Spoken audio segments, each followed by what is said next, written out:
We're going to discuss house prep.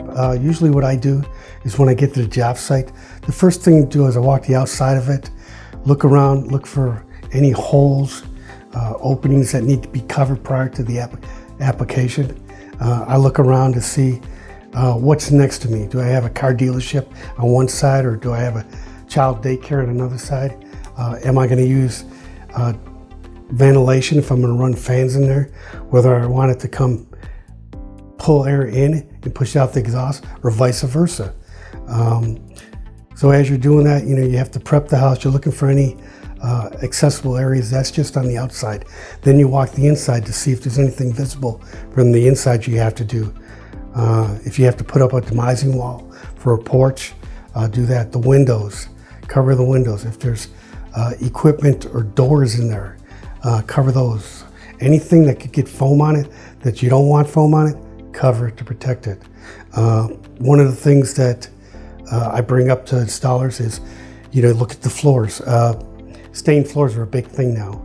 So if they're going to stain the floor, cover the floor. If you do drip any foam on it and it's going to be stained at a later date, you're going to have blotches in the floor. So that's one of the things that you ask somebody, prior to even starting the job, what kind of application is going to be on the floor, whether it's okay. If you have overspray down there, you can scrape it up.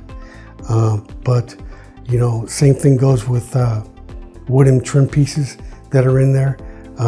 If they're handmade, take care and cover those with plastic.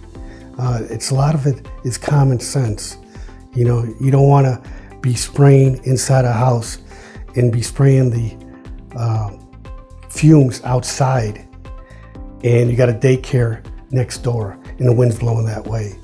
So just be aware of the surroundings. Look at the winds, because the foam is going to travel. You be proactive. Walk the job site. See what you're working with. Look what you have to work with, and do it safely for yourself and for others.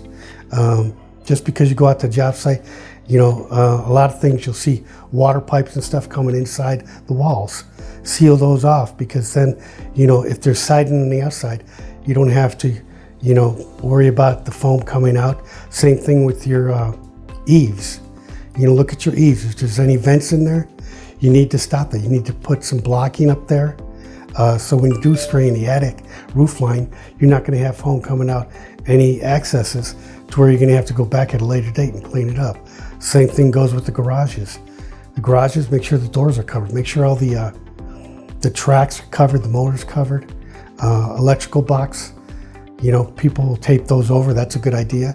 If you have the main junction box, people will cover that with plastic. Just be proactive, because if you don't be proactive before you start, you're going to end up having to pay for it at the end.